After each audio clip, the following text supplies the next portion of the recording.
Hello friends, स्वागत है आपका इस यूट्यूब चैनल जेके स्टडी मटेरियल में। जेके बोर्ड्स के जितने भी 11th क्लास के स्टूडेंट्स हैं, जैसा कि उर्दू का पेपर है कुछ स्टूडेंट्स को, तो यहाँ पर मैं उर्दू का आपको सब कुछ सिखाऊंगा कुछ ही मिनट्स में।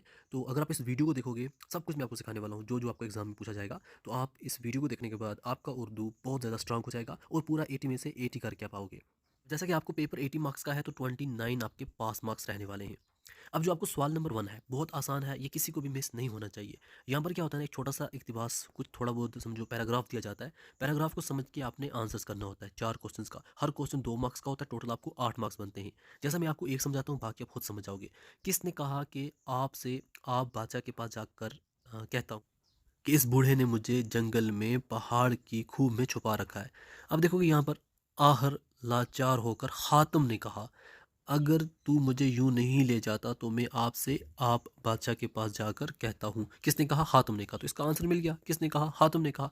ऐसे ही आपने इनका भी आंसर करना है, आपको 8 मार्क्स यहाँ पर मिल जाएंगे। अब यहाँ पर जो पैसेज आती है आपको आर में आती है, या तो ये पैसेज होती है या तो ये पैसेज होती है। आपको दो में से जो आए आप इसको कर सकते हो, आपके 8 मार्क्स कहीं नहीं जाएंगे। क्वेश्चन नंबर 2 आपको पूछा जाता है। आपको यहाँ पर कुछ सवालात दिए जाते हैं, 1 2 3 4। आपने सिर्फ और सिर्फ 2 का आंसर करना होता है और आपको यहाँ पर मिलते हैं 4 मार्क्स। ये कहाँ से पूछे जाते हैं? जो आपकी नसर वाले सबक हैं वहाँ से पूछे जाते हैं। ये 4 सवाल आपको यहाँ से पूछ जाते हैं, तो इस चैप्टर से, इस चैप्टर से, इस चैप्टर से भी, इस चैप्टर से भी, इस चैप्टर से भी, इस चैप्टर से भी। तो इनमें से किसी भी चैप्टर से एक एक करके पूछे जा सकते हैं या दो दो करके पूछे जा सकते हैं। तो आपने क्या करना है, जो भी आपके ये वाले चैप्टर्स हैं, इनको इनकी समरी को थोड़ा थोड़ा याद करके रखो, ताकि आपको समझ आ जाए कि हाँ क्या सवाल है, इसका क्या जवाब लिखना है। जैसा कि यहाँ पर सवाल क्या है, नवाफल ने हातिम को पकड़ कर लाने वाले को क्या इनाम देने का ऐलान किया। लोग इस नेक आदमी को कंजूस मक्खी चूस क्यों कहते थे। ये इस चैप्टर से, ये इस चैप्टर से, ये इस चैप्टर से यहाँ पर मेंशन होता है। फिर आपको जो सवाल नंबर 3 होता है, ये भी 4 मार्क्स का होता है। यहाँ पर क्या होता है, जैसे कि यहाँ पर लिखा है, आखिरी कदम या एक यादगार वसीयत का खलासा लिखिए। अब जो आपके नसर के सबक है ना, उनका खलासा होता है। जैसा कि जो आपके नसर के चैप्टर, मैंने आपको अभी बोला कि आपने नसर के चैप्टर को थोड़ा थोड़ा समरी याद करके रखनी है। अब वो समरी आपको यहाँ पर भी बेनिफिट देगी। जैसा कि आपको कोई भी समरी पूछ जाती है इनमें से, तो आपने समरी अगर याद होगी, आप वो 4 मार्क्स भी कर पाओगे, ये वाले 4 मार्क्स भी कर पाओगे। जैसा कि यहाँ पर एक यहाँ पर हातिम की सहावत है, ये आपके लिए इंपॉर्टेंट है, इसकी समरी याद करके रखो। एक यादगार वसीयत याद करके रखो, एंड आखिरी कदम, ये 3 अगर याद करके रखो, इन 3 में से एक ज़रूर पूछी जाएगी। अब जो यहाँ पर आपको नेक्स्ट क्वेश्चन होता है ना, ये आर में होता है। या तो जो आपके नसर निगार हैं उनके बारे में, उनकी हालात ज़िंदगी लिखनी होती है, या फिर आपको कोई आपका नोट, जैसे दास्तान हो गया, इसके बारे में लिखना होता है। अब ये कहाँ से? नसर निगार होगी ये।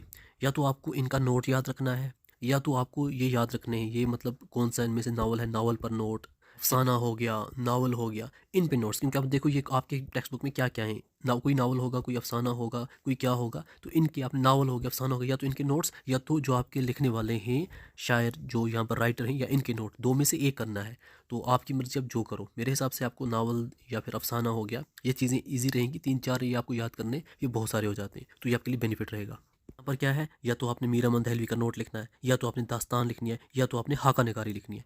तो आपको 3 में से सिर्फ एक ही करना होता है। इसलिए आपको यहाँ पर बहुत से हालात ज़िंदगी वाली चीज़ें हैं, उनको स्किप करो। आप दास्तान, नावल, हाका निगारी, इन 3 को याद करो। इन 3 में से 2 यहाँ पर आ जाएंगे, एक ना एक ज़रूर आपको एग्जाम में पूछा जाएगा। अब नेक्स्ट क्वेश्चन जो होता है ना, ये भी आपको आर में होता है। जैसा कि यहाँ पर आपको ये गज़ल से दिए जाते हैं, 1 2 3 4, ये 4 गज़ल के अशार दिए जाते हैं। आपने 2 की तशरीह करनी होती है। आर में होता है, आपको जो आपकी नज़म है, नज़म का बंद कोई दिया जाता है, तो इसको आपने तशरीह करनी होती है। नज़म के बंद भी 2 होते हैं, 2 में से एक करना होता है। एंड अगर हम गज़ल से देखें अशार, वो 4 पूछे जाते हैं, 4 में से 2 करने होते हैं। अब आप एक काम करो, आपको जो ईजी लगे वो करो। ज़रूरी नहीं है कि आपने सिर्फ गज़ल पे ही फोकस करो। आप देखो आपको क्या ईजी लगता है। अगर आपको कोई नज़म ईजी लगती है कि हाँ ये वाली जो पॉइंट है ये इस नज़म में है, ये नज़म है, इसको लिखने वाला ये बंदा है। अगर आपको ऐसे ऐसे समझ आ जाती है नज़म की ईजी, या फिर आपको देखो गज़ल्स, अच्छा हाँ ये पॉइंट जो है इस गज़ल से है, तो इसको लिखने वाला ये है, तो आपको थोड़ा आसान कौन सा लगता है उसी पर फोकस करो। फॉर एग्जाम्पल आपको ये चीज़ पता चल गई, ये ABC ने लिखी है, आपने लिखना है ये अशार ABC ने लिखी है, ABC की गज़ल से लिया गया है, जिसमें शायर कहता है, थोड़ा बहुत इसको एक्सप्लेन कर देना है। ऐसे इसको भी, अब अगर आप यहाँ इसको एक्सप्लेन करोगे, आपको क्या करना है, आपने लिखना है ये यहाँ पर शेरी बंद जो है, ये डैश डैश नज़म से लिया गया है, एंड इसको लिखने वाला ये है, एंड इसमें शायर ये कहता है। तो ये आपको ईज़िली तरीके से समझना है कि हाँ गज़ल्स ये, ताकि आप डायरेक्टली क्वेश्चन को ये समझ के पकड़ लो कि हाँ ये जो नज़म है इसको लिखने वाला ये है और ये नज़म है। तो इस हिसाब से आपको क्या होगा, थोड़ा फास्ट जो समझ आता है उसी को कवर करो, क्योंकि या तो आपको नज़म का पूछा जाता है, या तो आपको आर में गज़ल का पूछा जाता है। दोनों करने की ज़रूरत नहीं, 2 में से एक करना है, यहाँ से मिलेंगे 4 मार्क्स। अब नेक्स्ट क्वेश्चन जो आपको पूछा जाता है ना, वो जो आपके शायर हैं गज़ल से, उनमें से किसी 2 का नोट आपको पूछा जाता है, 2 में से आपने 1 करना होता है 4 मार्क्स। जैसा कि आपको यहाँ पर या तो पूछा जाएगा वली तकनी या फिर पूछा जाएगा ख्वाजा मीर दर्द, अल्लामा इकबाल, शाद नसीम आबादी, इनमें से कोई भी 2 पूछे जाएंगे, 2 में से 1 करना है। तो आपके लिए जो इंपॉर्टेंट है, एक है अल्लामा इकबाल, एक है वली तकनी, ख्वाजा मीर दर्द एंड बस ये इंपॉर्टेंट है, इनको आप कवर कर सकते हैं। इनमें से आपको 2 पूछे जाएंगे, 2 में से आपने 1 का आंसर करना है। अब जो आपकी नज़में हैं, उन नज़मों में से 2 का आपको या तो मरकज़ी ख़याल या खलासा पूछा जाता है। अगर आपने नज़मों का खलासा ही याद किया है, तो वो आपके लिए ज़्यादा आसान रहेगा, क्योंकि अगर आपने नज़मों का खलासा याद किया, एक तो वो खलासा आपको यहाँ पर भी इम्प्लीमेंट होगा और सेकंडली आपको यहाँ तशरीह में भी इम्प्लीमेंट होगा। तो मैं आपको बोलूँगा, गज़लों से अच्छा है आप नज़म के खलासे याद करो, वो आपको ज़्यादा फ़ायदा देंगे। जैसा कि आपको यहाँ पे क्या क्वेश्चन पूछा गया है, नज़म बंजारा नामा का मरकज़ी ख़याल तहरीर कीजिए। अगर आप इसका खलासा लिखोगे, आपको मार्क्स मिल जाएँगे, या फिर नज़म खुद सताई। तो आपकी नज़में जैसा बंजारा नामा आपकी गज़ल नज़म जैसा बंजारा नामा आपकी नज़म आ जाती है, फ़र्ज़ी लतीफ़ा आपकी नज़म आ जाती है, खुद सताई आपकी नज़म आ जाती है, तो इन नज़म्स के हलासे आप याद करके रखो। फिर नेक्स्ट क्वेश्चन आपको होता है मुंदरजा ज़ैल शेर असनाफ, मतलब या गज़ल, मसनवी, नज़म, आप यही तीनों याद करो। इन तीनों में से एक ज़रूर पूछा जाएगा, तो ये आपको मिलेंगे 4 मार्क्स। तो आपको या गज़ल, मसनवी, नज़म कोई चीज़ पूछी जाती है, तो इनमें से आपने एक करना होता है। तो तीनों याद करो, एक ना एक ज़रूर पूछा जाएगा, यहाँ से आपको बन जाएंगे 4 मार्क्स। फिर आपको क्वेश्चन नंबर 9 होता है, जो आपकी शेरी वर्ड समथिंग होते हैं, उनको 2 का 4 दिए जाते हैं, जैसे 5 दिए जाते हैं, 5 में से आपने 2 को ही यहाँ पर एक्सप्लेन करना होता है विद एग्जांपल्स, तो आपको यहाँ पर मिलते हैं 4 मार्क्स। जैसा मैं आपको थोड़ा समझाता हूँ। कभी आपको तशबीह पूछी जाती है, जिसको इंग्लिश में हम यहाँ पर सिमिली बोलते हैं। हम लिखते हैं तशबीह किसी चीज़ को दूसरी चीज़ से मुशाबा करार देने को कहते हैं, मतलब किसी एक चीज़ को दूसरी तरह की मानने को, जिसमें अ, किसी एक चीज़ को दूसरी चीज़ की तरह मानने को हम सिमिली बोलते हैं। अब जैसा कि अली शेर की तरह बहादुर है, हमने क्या बोला, अली शेर की तरह बहादुर है। अली को किसका यहाँ पर तशबीह दी, शेर की दी, कि अली शेर की तरह बहादुर है।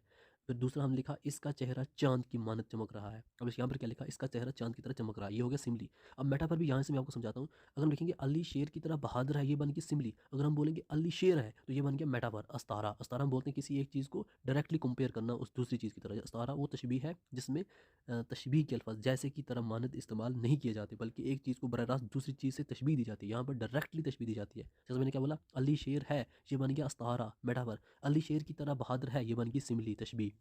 अब यहाँ पर जैसे यही अली शेर है, दुनिया दुनिया एक स्टेज है, डायरेक्ट दुनिया को बोलिए यही एक स्टेज है। फिर हमारा आ जाता है कनाया। कनाया किसको बोलते हैं, कनाया में कोई बात या सिफत बरह रास्त बयान करने के बजाय अशारों में अलामती अल्फाज में बयान की जाती है। जैसा कि चिराग बुझ गया, यानी किसी की वफात होगी। अब हमने डायरेक्टली बात नहीं बोली, उसको एक यहाँ पर शेर की तरह बोली। जब शेर की तरह बोली तो ये हमारा क्या बन गया, कनाया। फिर यहाँ पर हम बोलते हैं सफ़ेद पोश आदमी, यानी गरीब लेकिन इज़्ज़तदार आदमी। फिर हमने क्या बोला, सफ़ेद पोश आदमी। फिर आ जाता है मजाज मरसल। मजाज मरसल किसको बोलते हैं, मजाज मरसल वो लफ्ज़ या जुमला होता है जिसमें किसी चीज़ का जिक्र किसी दूसरी मुतल्लिका चीज़ के लिए किया जाता है। जैसा कि पूरा शहर जश्न मना रहा है, असल में शहर के बजाय शहरी मुराद है।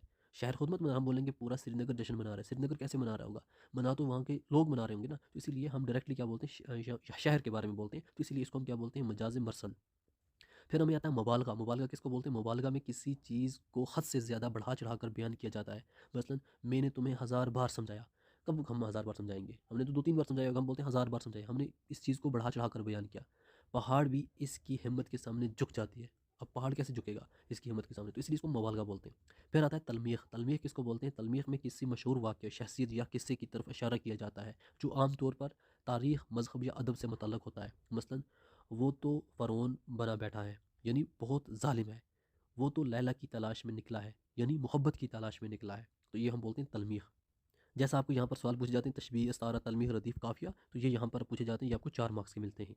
फिर आपको नेक्स्ट जो सवाल होता है 10 मार्क्स का, ये एक मज़मून होता है। तो आपको 3-4 मज़मून दिए जाते हैं, आपने सिर्फ एक का ही करना होता है, तो आपको 10 मार्क्स मिलते हैं। तो आप यहाँ पर इसका अपनी वर्डिंग में ही बनाना होता है। अब आपको मैं क्या बताऊँ, इतने इतने ये याद करो वो याद करो, अपनी ही वर्डिंग में बनाना है, जो भी पूछा जाएगा 10 मार्क्स मिल जाएंगे।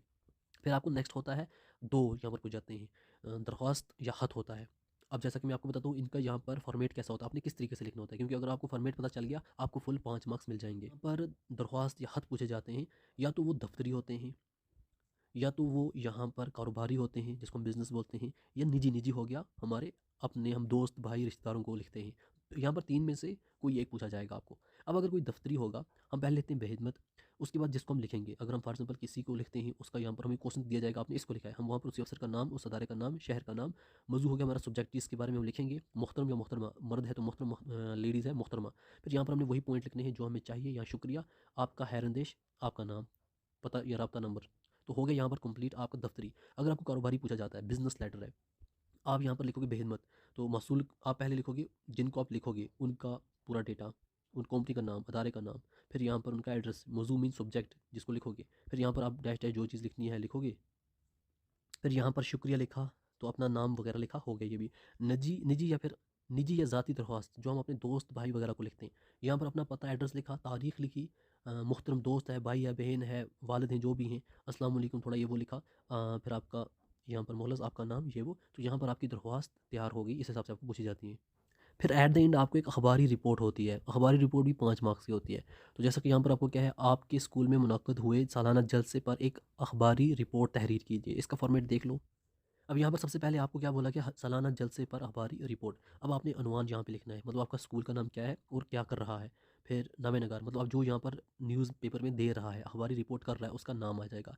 शहर का नाम जहाँ से, फॉर एग्जाम्पल यहाँ पे लिखोगे श्रीनगर, यहाँ पे लिखोगे 11 मार्च 2025, डैश डैश स्कूल ने सालाना जलसा, ये वो, जैसा आपने देखा होगा न्यूज़पेपर में होती है रिपोर्टिंग, ये वो चीज़ें लिखोगे जो यहाँ पर ज़रूरत पड़ी, ये बेसिक चीज़ें लिखी।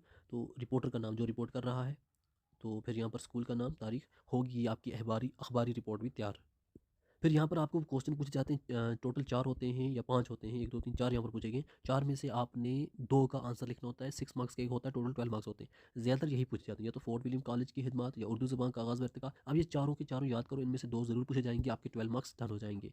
फिर आपको सवाल नंबर 14 कुछ MCQs टाइप होंगे, जैसा कि यहाँ पर एक कहानी का मुसन्नफ़ कौन है, अब्दुल गनी शेख को कौन से मज़मून आपका निसाब में शामिल रखा है, ये वो, महल्ले की होली क्या है। तो यहाँ पर आपको 8 एक तरह के MCQs होते हैं, इनका आंसर करना होता है, यहाँ से आपको 8 मार्क्स मिल जाते हैं।